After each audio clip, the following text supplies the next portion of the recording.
के चौराहे पर, उनको कथा उथा से नहीं मतलब, उनको शतोगुण से नहीं मतलब, बस वह निरीक्षण में बैठ जाते हैं। कुछ लोग तो चौराहे के बड़े शौकीन होते हैं, अभी चौराहे में बैठ करके यही देखते कौन कहाँ जा रहा है, किससे बतिया रहा है, क्या कर रहा है, दिन भर निरीक्षण में बिता देते हैं पूरा समय। इतना मूल्यवान समय मेरे भाई पर संत महात्मा लोग कहते हैं भगवान ने दिया है आयुषा क्षण एकोपि न लभ्या स्वर्ण कोटि। जो आप व्यर्थ गंवा रहे हैं, आप करोड़ों स्वर्ण मुद्राओं को भी दे करके उस आयु के कीमती समय को दोबारा नहीं प्राप्त कर सकते, कभी भी नहीं प्राप्त कर सकते। भगवान ने समय दिया है मेरे भाई पर सत्कर्म करने के लिए, क्योंकि सत्कर्म से ही हमको सुख की प्राप्ति होगी मेरे भाई पर। दुष्कर्म से कभी भी किसी को सुख की प्राप्ति नहीं हुई।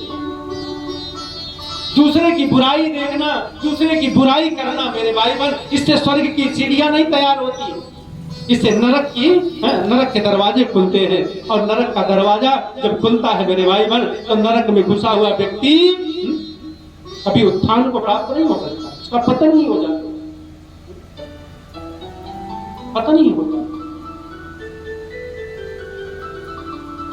और सात्विक बुद्धि जब सतोगुण के कारण मेरे भाई बहन देवलोक की प्राप्ति करती है, तो कभी पुण्य कर्म नष्ट हुआ फिर इस संसार में आती है, तो वहीं आती है जहां फिर सात्विकता सहजता से प्राप्त हो जाती है, फिर सात्विक बल से फिर पुनः उस देवलोक को प्राप्त कर लेते हैं। इसीलिए हमेशा प्रयास करना चाहिए, प्रयासरत रहना चाहिए। ऐसा होता है क्या, देखिए मेरे भाई बहन, सहज अवस्था ब्राह्मण के यहां भी दुष्ट पैदा हो सकता है।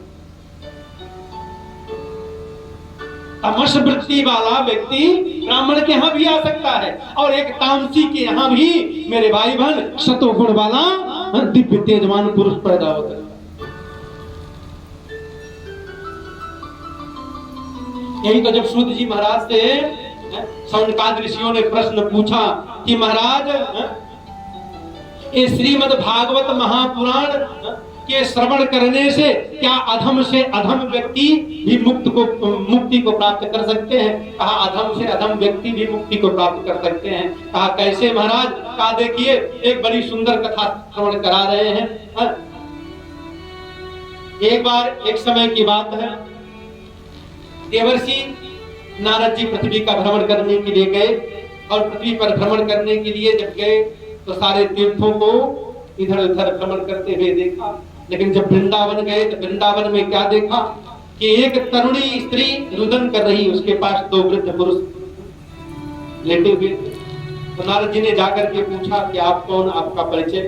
तो भक्ति देवी ने कहा अहम भक्ति ऋतिख्याता इमो में तनयो मतो, मैं भक्ति देवी हूँ, ये मेरे दोनों पुत्र ज्ञान और वैराग्य। कहा आप रुदन क्यों कर रही? कहा महाराज सीधी सी बात है कि जिसकी माँ जवान हो, जिसके पुत्र बूढ़े हो गए हो, तो माँ रोएगी नहीं तो क्या गाएगी? तो नारद जी ने कहा कि आपके पुत्र वृद्धावस्था को प्राप्त हो गए, हे भक्ति देवी मुझे तो समझ में आ रहा है आज ज्ञान और वैराग्य की पूछ नहीं है। अरे आप तो इसलिए धन्य है क्योंकि वृंदावन को प्राप्त करके आप हे भक्ति देवी तरुणी हो गई है, लेकिन वृंदावन में ज्ञान और भक्ति का प्रभाव नहीं है, इसलिए आपके दोनों पुत्र वृद्ध बने हुए। तो कहा महाराज कोई उपाय करिए कि मेरे दोनों पुत्र भी तरुण बन जाए। तो वेद वेदांत घोषैश्च गीता पाठैः मुहुर्मुहुः, शुद्ध जी महाराज कहते वेद घोष किया, वेदांत गीता पाठ बार बार किया, लेकिन कोई प्रभाव नहीं हुआ। नारद जी महाराज परेशान। इतने में आकाशवाणी हुई, और आकाशवाणी में कहा कि हे मुने सत्कर्म तुम समाचार, आप सत्कर्म करिए। नारद जी महाराज सोचने लगी कि इतना अच्छा कर्म तो कर रहे हैं, इससे बढ़कर के सत्कर्म और क्या हो सकता। भक्ति देवी को सांत्वना देते हुए नारद जी महाराज आ रहे थे, रास्ते में देखा कि चार ऋषि मुनि, चार महात्मा लोग बैठ करके तप में रत थे, सत्संगति कर रहे थे। वहां लिखा है सत्संगार्थम समायाता तदिशुष तत्र नारदम चत्वार ऋषियो मलाः एकदा ही विशालायाम चत्वार ऋषियो मलाः। एक समय विशाला में 4 ऋषि मुनि बैठे हुए थे और अमल थे। क्यों? क्योंकि सत्संग नित्य निरंतर करते रहते, इसलिए मल उनका समाप्त हो गया। सत्संग से भक्ति आती है, भक्ति से मन निर्मल हो गया। तो निर्मल मन वाले 4 ऋषि महात्मा बैठे हुए थे। नारद जी का आगमन हुआ। नारद जी महाराज ने यही प्रश्न किया कि उस भक्ति देवी के दोनों पुत्रों को युवा कैसे बनाया जाए। तो वहां पर सनक सनंदन सनातन कुमार ने यही भाव दिया, हे नारद जी, भगवान की अमृतमयी भागवती कथा के प्रवाह से ही ज्ञान और वैराग्य को पुष्ट किया जा सकता है। हाथ जोड़ लिए नारद जी महाराज, धन्य है आप जैसे संत महात्माओं के दर्शन से ही पूर्व के जितने पाप है नष्ट हो जाते हैं। हम तो भाग्यशाली हैं, आप जैसे दिव्य संत का दर्शन कर रहे हैं। लेकिन महाराज वेद वेदांत और गीता पाठ का घोष किया, उसी का सार तो भागवत महापुराण है। वेद वेदांत और गीता के पाठ से भिन्न भागवत महापुराण कैसे हो सकता है? यह मेरे अंदर जिज्ञासा, इसको आप तो वहां पर सनकादि ऋषियों ने बड़ा सुंदर भाव सनक सनंदन सनातन कुमार ने दिया, हे नारद जी, देखिए जब रोग हो जाए तब दवा की आवश्यकता होती है। वेद वेदांत गीता एक का पाठ ये क्या है? ये औषधि ही है।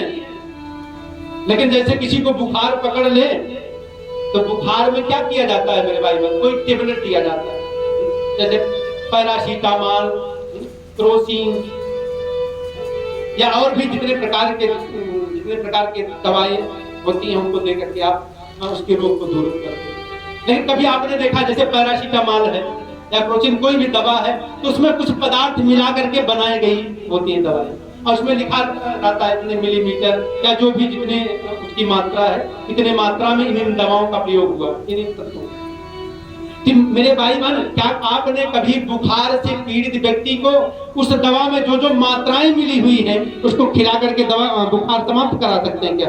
नहीं, क्योंकि मात्रा सबकी एक निश्चित और सार रूप में है, उसको मिला करके उसको बनाया गया है, इसलिए वो फायदेमंद होती है मेरे भाई बहन।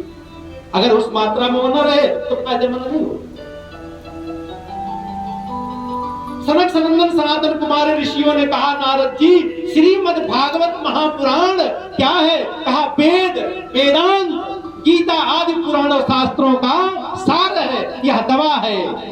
और दवा के पान करने से रोग की समाप्ति होती है। वह रोगी है, ज्ञान और वैराग्य से रोग लगा हुआ है, उस रोग को निवारण करने के लिए इस भागवत कथा रूपी औषधि की आवश्यकता है।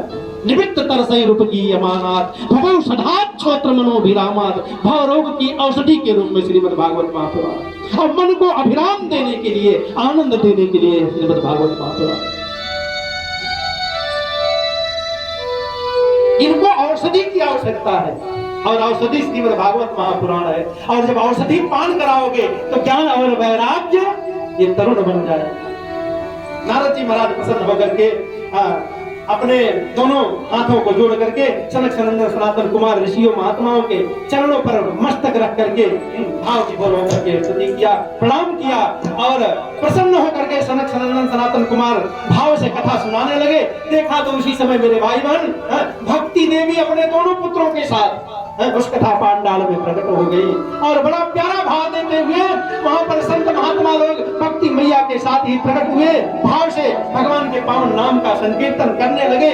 सूत जी महाराज उस पावन दरबार में गाते हुए कहते हैं कि भक्ति देवी अपने दोनों सुतों के साथ वहां उद्भुत हुई। मेरे भाई बहन, बड़ा ही अद्भुत दिव्य श्रीमद् भागवत महापुराण के श्रवण से यह भक्ति भाव से सराबोर ज्ञान और वैराग्य के साथ, अगर भक्ति ज्ञान और वैराग्य कहीं एक साथ उत्पन्न होता है मेरे भाई बहन, तो श्रीमद् भागवत महापुराण के श्रवण से ही हो सकता है, किसी अन्य उपाय से नहीं होता है।